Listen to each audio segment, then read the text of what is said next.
Yo, what up, everybody? It's DL Stewart. Start off, I want to apologize for not having this video up Monday. I've been sick for about a week or so now. I'm still not the best. I'm better than what I was, but still not 100%. And I just wasn't up to filming the video. I kind of started slacking on my back stock. So I'm going to try to do that maybe this weekend. So I ain't got to worry about missing another video. So I canceled the video that was going to be for today. My bonus video is just going to be another writing tag. I can't remember which one, but I'll do that later. So I went ahead and I'm doing this one now. It's, as the title suggests, how to write fight scenes. So yeah, I got my notebook here in front of me. Yeah, don't mind the top part, but the bottom, it's just kind of got some notes and stuff for me to kind of follow, so I don't get too sidetracked. I don't know. I usually don't make notes too much. I usually just maybe one word notes, but this still isn't really scripting. But oh well. Before I start rambling, so I'm just gonna get into it. All right. So this video is my 9 tips on how to write fight scenes better. Number 1 is to do your research. This is whether it's the fighting style, any weapons used in the fight, whether it's like more martial arts or if it's sword fighting or, gun tactics like military, stuff like that. Learn the terms of that type of fighting if it's actually called something. You don't have to describe everything in the term that's actually given to it, because I know some fighting styles has a term for every little thing, and you want to be able to relate the image to your reader if they don't really know that fighting style very well and they've never heard those terms, and that could just kind of take them out of the story. So I know one I see used a lot is parry. I know what it is. I've known it forever, but apparently a lot of people don't know what the word parry is when it comes to fighting. So a lot of people will take it out and put block or deflect, which gets the same image across without using a word that would kind of take the reader out. But it is nice to show at least a little bit of terminology, so it makes you as the writer look credible in that type of fighting, whether it's the type of weapons or whatever. You just want to make sure you know what you're talking about, so do your research. But do not use every bit of research. It's like I was just kind of talking about the terms. You don't want to use everything because it becomes over cumbersome to the reader. It kind of takes them out, and if they are not familiar with that type of fighting or with those terms, then it could really, hinder their experience with your scene. The second tip is to make it fast paced. Fight scenes are quick. They're brutal. They're fast. They're usually a blur when you're kind of in the moment. You're not really thinking. Your heart rate's up. You're just acting or reacting. So make your fight scenes fast paced. You don't want it to be slow. You don't want to take up pages upon pages for a fight scene that's only taken a couple seconds, 10, 30 seconds. You don't want that to span over, several pages, because that feels drawn out and it's not relating as much of an impact. It just seems more like a practice type match or, sparring type ordeal. There's a scene in my debut novel, The Battle for METAGORE,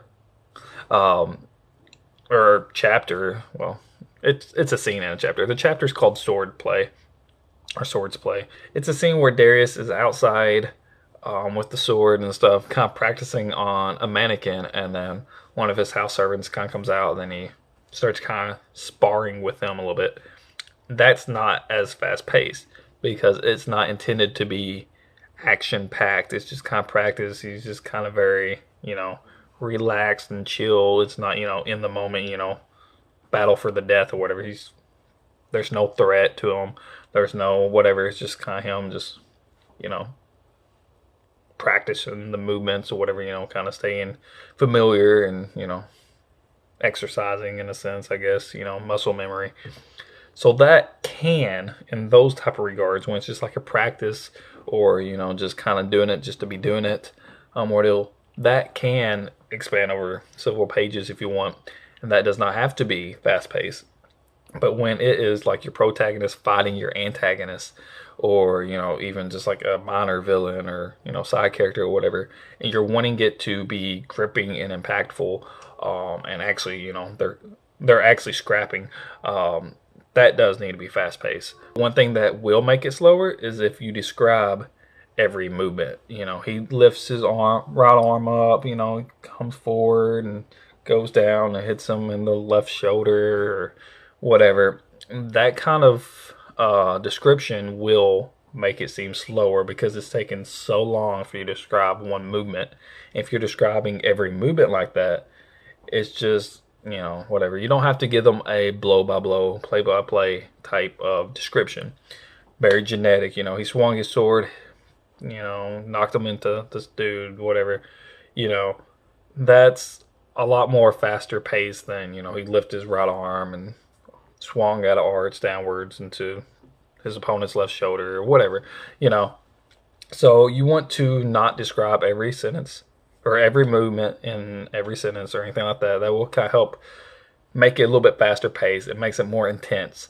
Also, you want to vary your sentence structures. If every sentence structure is very repetitive, it kind of takes the reader out of the moment. You know, you could have a decently length sentence and then maybe like a 2 or 3 word sentence right after it, and, you know, kind of vary it a little bit, and it kind of keeps your reader's mind kind of guessing in a sense.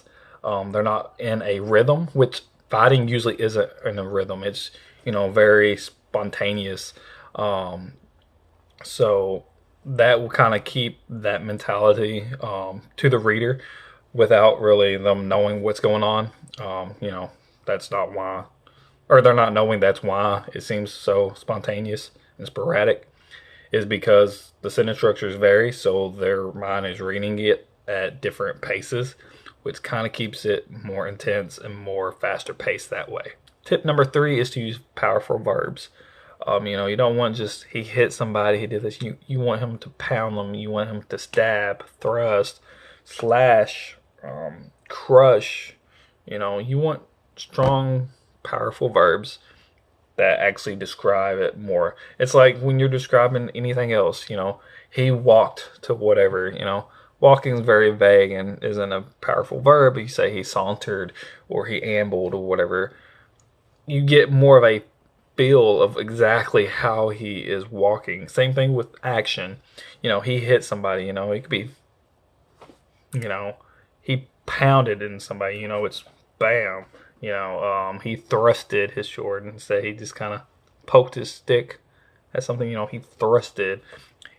You know, he sliced. It wasn't just a little cut. I mean, it's a gash.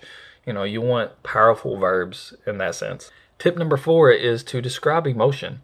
You want to describe how your protagonist or your point of view character is feeling, or even your non-point of view characters. You could mention like how they're shaking, or, you know, how their body language is, you know, kind of to relate emotion that way. But when you're in a fight, you're not just normal, you know, monotone emotion, you know, blank slate, you know. You are feeling something, whether it's pain, anger, sadness, you know, overwhelmed, victorious if you're winning, you know, scared, desperate to survive, you know, whatever the emotion is, relate it. And it's like the whole show don't tell type ordeal as well in this. You don't want much telling in actions and fight scenes. You want a lot of showing. So mention their heart is racing, their hands are shaking. And another way you can kind of show emotion, a lot of fight scenes are mostly just action and there's not dialogue within the actual fight itself. So before and after, you don't have to do both, but before or after the fight scene, there could be some dialogue between those two, so you can kind of get a sense of tension between them and emotion and kind of see where both of their heads are at. And you can do that before and after if you want, you know, kind of see the change of emotions, you know, between the two characters over the course of the fight, but without throwing it within the middle of the fight, if that makes sense. Tip number 5 is to describe the pain. You want your characters to be in pain. I'm sorry. It's just the facts of life. People feel pain. You know, a lot of people's like, well, my protagonist is, almighty, and they don't. No, they're gonna feel pain. If you get punched, it might not be as much. It's like my 4-year-old punching me, or my 2-year-old, or my 6-year-old. Any of them punching me. It's not gonna hurt that much, but there's a little bit of semblance of pain. Even if it's just like a little numb, tingling, whatever. It's not gonna hurt as bad, if one of my friends punch me or something, But there is a semblance of pain, and the pain makes the fight more realistic. Anybody that's in a fight is going to feel pain, whether they are the victor or not. Even if they're just a brute that doesn't get hit the entire fight, if they're the one doing all the punching, their fists are going to get, sore. They might get fatigued, they might get heavy breaths. There will be blood, I'm sure, if it's a very brutal fight. You can even mention somebody's limping. Again, show don't tell, or they'll don't say, oh, so and so's hurt. Why is he hurt? How can you tell that he's hurt? How can you show that? So either they're limping, you can see like their arm is disfigured, like a broken bone, the blood dripping out of them, their shakiness. You can even talk about the numbness of your own character. You just want to give something the reader can sympathize with, in a sense. If the protagonist or your main character, or whoever you're following at that point in time that's in the fight, if they are getting injured, if they're feeling these pains, your reader will sympathize with them more and will root for them to win or pull through, more than if your protagonist was just, winning and not feeling anything, then they're like, yeah, whatever, that's just what he does. So, yeah. Tip number 6 is to, talk about the stakes. What is at risk for the fight? Like I said, if it's just like a sparring practice match, there's not really anything at risk, and it's not really going to be that fast paced, and the reader's really not going to care what the outcome is. But if it is an actual important fight scene, there's got to be something at risk. You don't have to spell it out for them. This is what's at risk for this character. This is what's at risk for this character. But it should be implied, and the reader should be able to have known by that point what's at risk, whether it's a fight for their life, which kind of goes in with the emotion, with the dialogue before and after, as well as the pain that they feel and stuff. You get that sense that they're fighting for their life. They're fighting for survival. Or if they are fighting for, a love interest or whatever, that's kind of implied beforehand. That's why they're there. So you don't have to spell it out right then, but it does have to be somewhere in the story before the fight for the reader to know what's at stake. Tip number 7 is to have a worthy opponent for your protagonist or your main character or whoever.